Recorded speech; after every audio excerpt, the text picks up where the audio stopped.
Mes chers étudiants et étudiantes, salam alaikum. Donc là, je reprends avec vous l'explication des cours.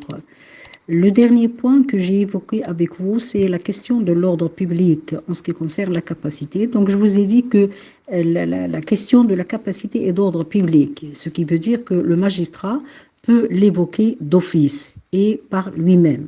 Donc, c'est ça quand on dit une question juridique, pas seulement la capacité ici, mais quand on dit une question juridique et d'ordre public, ça veut dire que le magistrat doit l'évoquer d'office. D'accord ? Deuxième point relatif toujours à cette capacité, notamment d'exercice, nous dit l'article 217. Ne jouit pas de la capacité d'exercice. Ne jouit pas de la capacité d'exercice l'enfant qui n'a pas atteint l'âge de discernement et le démon et celui qui a perdu la raison.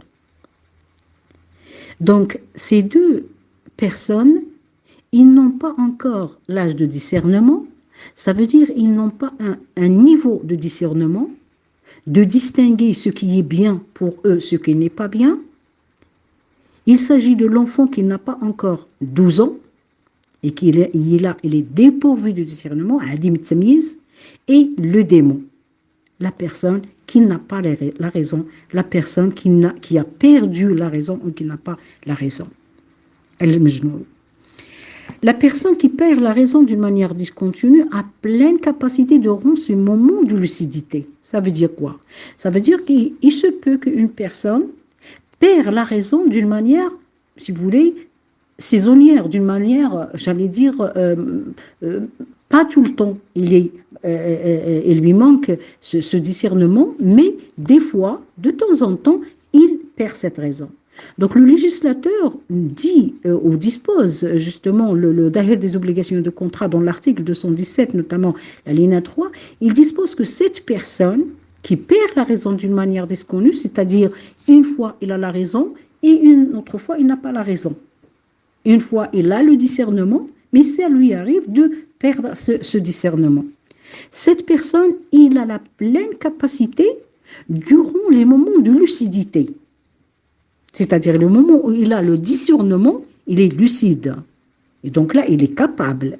Mais lorsqu'il perd ce raisonnement, ce raisonnement et ce discernement, il est incapable. Donc ça, selon l'article 217 de Dahir, plutôt de Code de la famille. Cet article toujours détermine les personnes qui ne jouissent pas de la capacité d'exercice.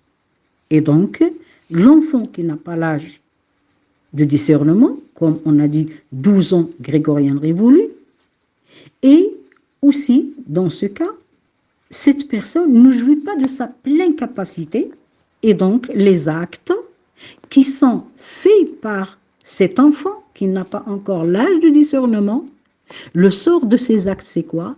C'est la nullité. Ils ne sont pas valables. Pour l'aliéné, c'est celui qui a perdu toute la raison, comme je viens de le souligner. Si son aliénation dure tout le temps, ou si d'une manière interrompue, il reprend sa raison de temps à autre et retrouve sa lucidité. Donc, nous dit le législateur, cette personne, lorsqu'il a cette lucidité et cette raison, ses actes sont valables, comme toute personne qui a la raison. Mais dans les périodes où il perd cette raison et cette lucidité et ce discernement, il est normalement dans la même situation, d'accord, que l'enfant qui est manqué de discernement ou qui est dépourvu de discernement.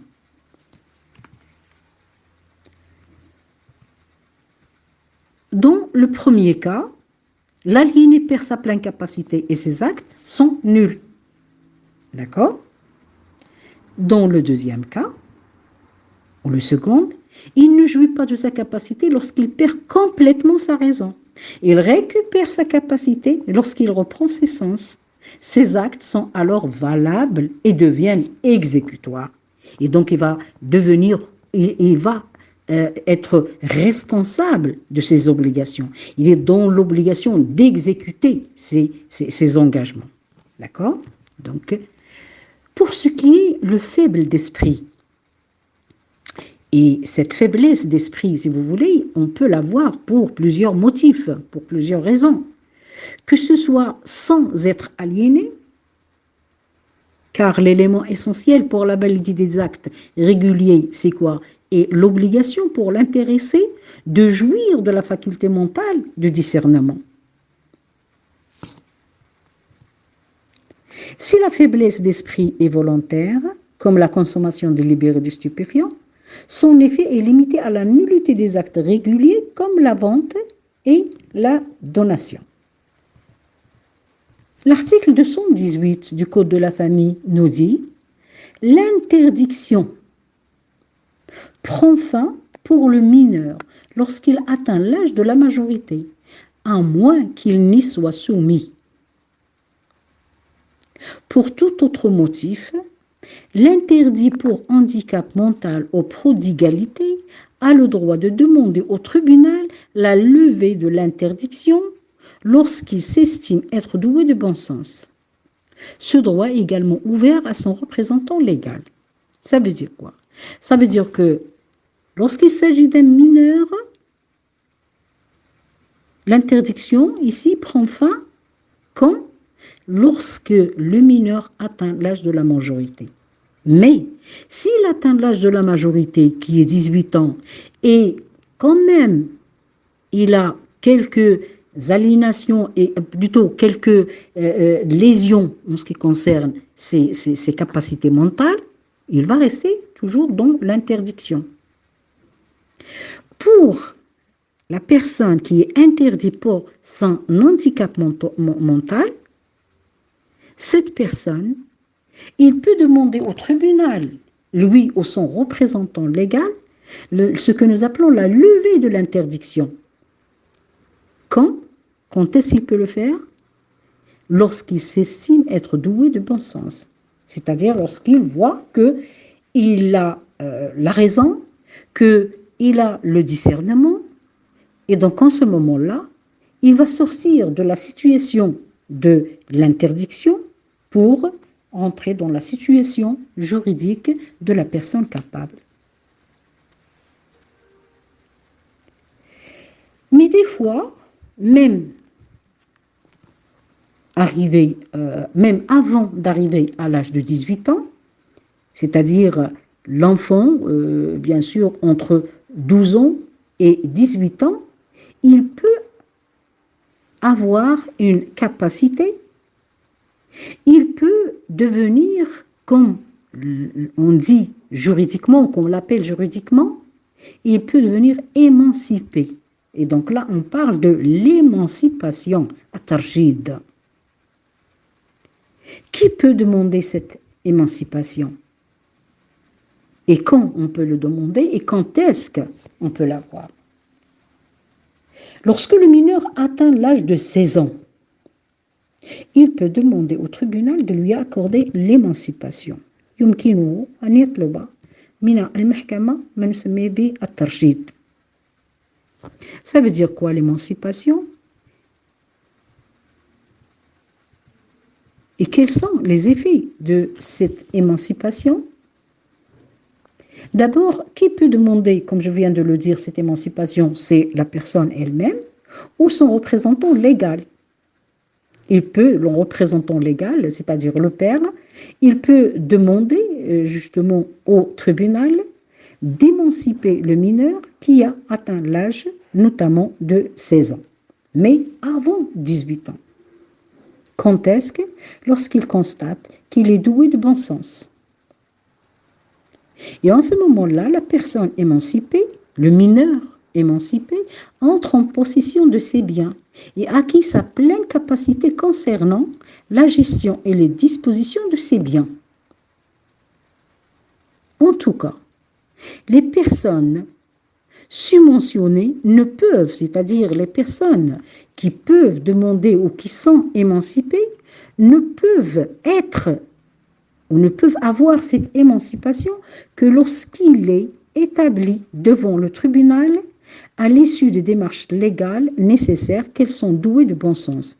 C'est-à-dire, le tribunal ne peut leur accorder cette émancipation qu'après avoir, bien sûr, fait des recherches, fait, je ne sais pas moi, de l'expertise médicale, etc., pour être sûr que ce mineur qui n'a pas encore l'âge de la majorité, il peut être émancipé, c'est-à-dire il peut toujours faire des actes, il peut gérer ses biens tout simplement.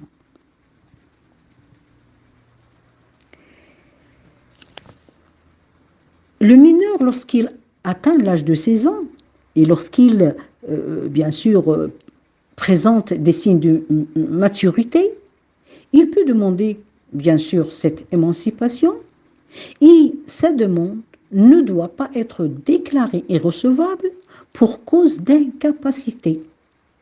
Ça veut dire quoi? Ça veut dire que lorsque l'enfant mineur qui n'a pas encore 18 ans, normalement il est encore incapable, et on a dit il peut justement faire cette demande d'émancipation. Cette demande d'émancipation, il est recevable, il doit être reçu. Et on ne peut pas le repousser, le repousser ou opposer le fait qu'il a été présenté par une personne incapable. C'est-à-dire, il ne peut être déclaré irrecevable pour cause d'incapacité. Aussi, le représentant, que ce soit le père, la mère ou le tuteur datif, peut demander au tribunal, comme je viens de le souligner, d'accorder l'émancipation au mineur ayant atteint l'âge, si indiqué, s'il constate chez celui-ci des signes de maturité. Et donc, pour conclure, ou pour résumer plutôt, cette émancipation peut être demandée soit par le mineur lui-même, d'accord? Et en ce moment-là, on ne peut lui opposer justement cette incapacité pour, bien sûr, déclarer cette demande irrecevable. Et si ce n'est pas lui qui le fait, les représentants légaux, que ce soit le père, la mère ou le tuteur datif, il peut faire justement cette demande lorsqu'il constate chez cet enfant les signes de maturité. Et donc, en ce moment-là, le mineur qui atteint justement l'âge de 16 ans et demande cette émancipation, il peut tout simplement gérer ses biens, il peut faire des actes justement parce qu'il a été reconnu comme étant un majeur, mais on l'appelle toujours un majeur, plutôt un mineur émancipé. Un mineur émancipé. Le mineur, maintenant qui atteint l'âge de 18 ans, accède à la majorité de plein droit. Une fois on a l'âge 18 ans grégorien, selon bien sûr l'article 209 du Code de la famille, on est normalement capable, on est majeur de plein droit. Sauf exception. Ça veut dire quoi?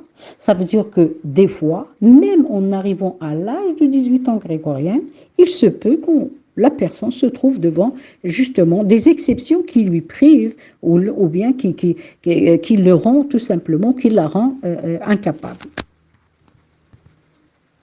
L'émancipation entraîne la remise à l'émancipé de ses biens et la jouissance de sa pleine capacité pour en assurer la gestion et en disposer librement. C'est-à-dire, il va gérer ses biens et il va jouir de cette capacité, gérer ses biens, en disposer librement.